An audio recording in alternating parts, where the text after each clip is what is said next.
the Nonprofit Podcast, powered by DonorBox. Welcome to the Nonprofit Podcast. I'm Kara, fundraising coach at DonorBox. We're here each week with practical actions you can use today to raise more money and take your nonprofit to the next level tomorrow.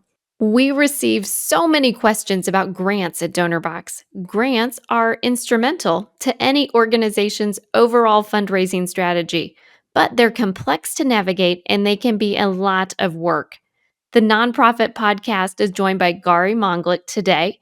She and her team founded the innovative grants software platform called Instrumentl, with the goal to take the guesswork out of grants. Gauri shares how fundraisers can make the best use of their valuable time and energy when it comes to grants. Gauri, I'm so glad you're here. Thank you. Thank you for spending time with the Nonprofit Podcast today. Yeah, thanks so much for having me, Kara. We all want to be more effective and efficient at finding the right grants for our nonprofits. So, Gauri, there are so many grant opportunities out there. What makes a grantor or a funder a good fit for my organization? Yeah, great question. So the first is that you want to see that there is a clear mission alignment with that funder. So you'll want to make sure that what the funder says they care about, like from their website, or if they don't have a website, what you can glean that they care about from who they have funded in the past matches the type of work that you're doing.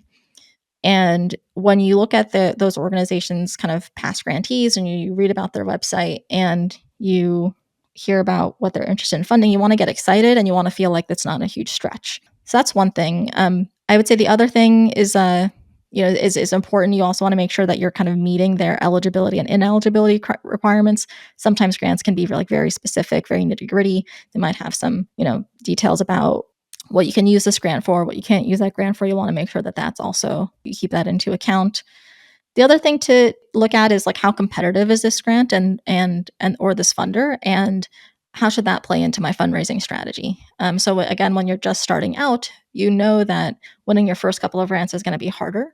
So if you have the opportunity to focus on funders or opportunities that are a little bit less competitive, then that could be a good place to start and work your way up to the more competitive grants. And so one way you can do that is on Instrumentl, we have a section that's called openness to new grantees. And so that gives you a sense of how open is this funder to new grantees versus repeat grantees. Because sometimes funders will, and hopefully you'll get there with the funder, sometimes funders will really have a set of grantees that they really love working with, and they're not that open to new grantees. But other times you'll see funders that almost work with, it might be 50-50, and that could change how you prioritize them.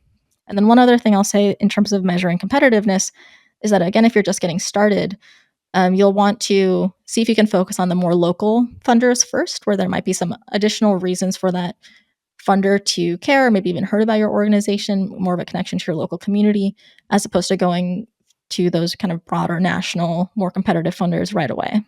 So your organization, Instrumentl, helps nonprofits find those right fit grants that you just mentioned. Tell me a little bit more about what you do and how that can apply for nonprofits of any size. Yeah, so Instrumentl helps nonprofits both find and manage their grants process. So we'll help connect you to good fit active opportunities as well as invite-only funders. And then you can organize your research. So you're not re-researching the same grant or funder. That's something that tends to happen. And then you can build out your grant calendar on Instrumentl so that you can map out the year. If you are lucky enough to have people helping you out, like maybe somebody else on your team or potentially like a grant writing contractor, you can invite them into your account and kind of collaborate together using things like tasks. And you can also easily create reports for your board, for instance. So you can do that all in one place.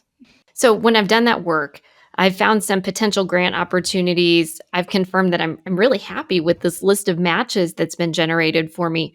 What do I do next? How do I get my foot in the door with these grantors or these funders when they know nothing about me or my organization? Yeah, so you found a list of grant opportunities and you believe they're a good fit. Awesome. And I like that you said, how do I get my foot in the door with these grantors? 'Cause I think that's a good question, as opposed to a lot of people will think, we'll hope maybe that because there's an RFP or a way to apply online that they can just kind of skip the relationship building process. But that, there's still people on the other side. They're getting a lot of applications. So we almost, we'll always recommend to see if there's a way for you to actually build that connection. Best case scenario, you build a warm introduction. That's always the best case scenario, right? Which would come from hopefully your board or maybe friends, a network, communities that you're a part of.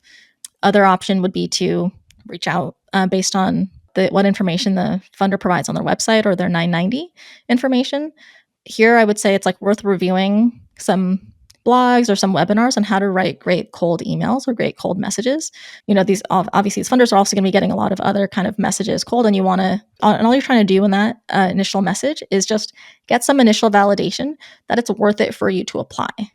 So if you're reaching out cold, you may not want to go all the way to try to get a meeting with that funder or something like that, right? You're taking up their time. They're like scrolling through LinkedIn. Can you structure a message where you can make it really easy for the funder to say yes or no, like you're in line with what we're currently prioritizing, and like I actually think it's worth it for you to take the time to apply. That's your whole goal with those cold messages. The other thing, one other tip on that is if you can't find email information online or on their 990 is to check out LinkedIn Sales Navigator. That's a potential option to be able to send them a LinkedIn in-mail that I think you get like 50 or 100 per month. And that's also something to consider. And then one other type of way to potentially get your foot in the door that I don't hear people talking about too often is to consider trying to build a connection through a grantee of that funder, which you can also generally see either on their website or on their 990 data. And here you want to be sensitive. I think here it's also great to like research best practices on writing a cold email. But I would say first, when you first approach them, you don't want to go directly for an introduction by any means, and that might not even be the outcome. But you just want to try to get to know them and see what their process was for applying to that funder. They needed an intro to make that grant happen. Maybe they didn't, and that would be a good piece of intel for you. And then if you build a good relationship with that grantee, maybe at some point it'll kind of be the natural outcome where they'll be open to providing that intro. We know that relationships are critical in every element of fundraising and development. So thank you. Thank you for sharing that with us. And as fundraisers, we have to be relationship builders. I've heard a lot of similarities between the grantor-grantee relationship and the donor relationship with the organization. So when I compare my fundraising strategy for individual donors to my fundraising strategy for grants, you've shared a few commonalities there. What are some other similarities? Yeah, so there's a number of similarities, as you mentioned.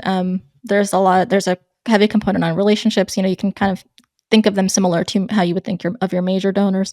Stories are important. Impact is important. You want them to be repeat donors, repeat givers. You want to focus on that stewardship component, that relationship building component. I would say that the difference with individuals and grants is that, okay, there's a couple. One is with grants, there tends to be just like a longer feedback cycle of being able to get your process to a place that you feel confident that you're on the right track. Especially when you're just getting started, some of your process is going to be dependent on when the deadlines are and things like that, or how quickly you can find those good fit funders. But once you apply, it could be a couple months before you hear back. And like that over time, it just means that it's going to take a longer time for you to incorporate the feedback that you're hearing in response to those grants, whether it's both positive or negative, into your just overall strategy and learning.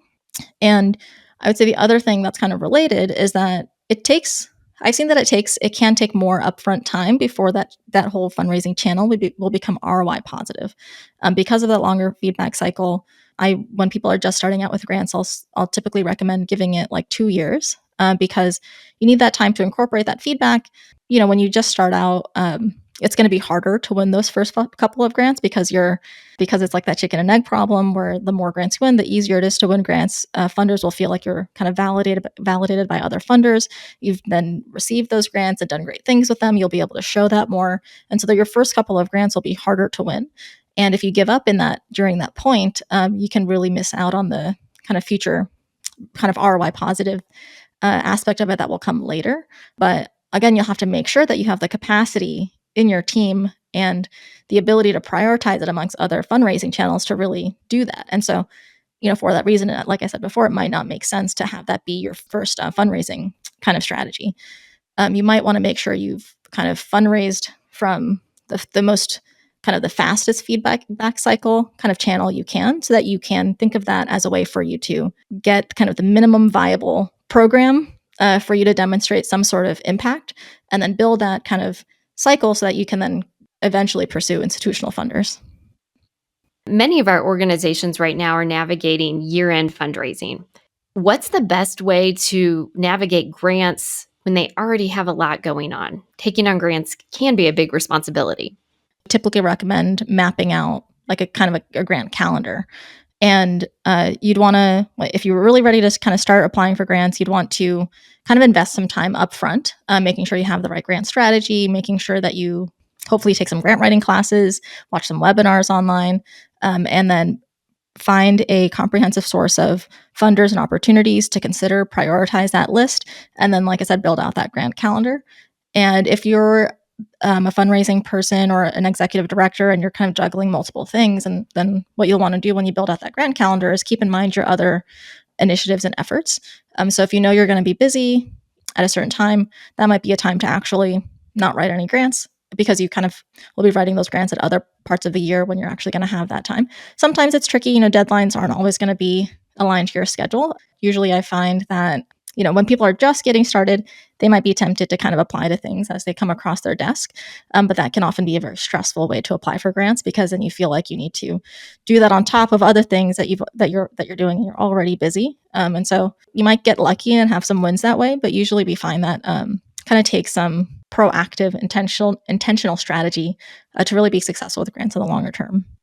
So carving out that time to work on the grants outside of the time when you're crafting appeals and trying to get mailers in the mail, that might be the best approach. Yeah, that's what I would say. First thing I would do, like I said, build out that grant calendar. One thing that you can do is space out your rolling grants, because they don't have hard deadlines, and to kind of drip those in as you have gaps between other hard deadlines. Okay, I'm going to move to a technical question here. In your opinion, what are some must-have components to a really good grant proposal? I would say in terms of must-have components of a good grant proposal, there's probably three things that I would focus on. The first is in the kind of history of organization section. What you want to be able to prove out there is, why are you the organization to take this on? What have your past successes looked like? So if you think of this funder as taking a bet on you, giving you $100,000 grant, why should it be a no-brainer for them to give it to you over another organization based on what you've done in the past, right? That's like the easiest way for a funder to feel confident in you is based on kind of your track record. Pulling that on that thread a little bit, that because of that could be a reason for you to not necessarily start with grants as like your first form of fundraising, right? Because institutional funders will be more risk averse than individual donors. They want that track record. They want to have seen some sort of indication that you can be a good recipient of $100,000, for example. You don't need to have received $100,000 from another grant in the past, but you just need to have some sort of demonstration that they can feel confident that it makes sense for them to give that to you. I would say the other piece that's really kind of a must-have component would be basically like what you're needing this funds for, like your statement of need, and then also your goals and objectives. So here you want to really make sure that it again feels like a no-brainer for this funder to feel like there's a strong need based on your insights and the work that you've done in the past in the community or in the program area that you're working. And here you also want to connect that to the funder's mission.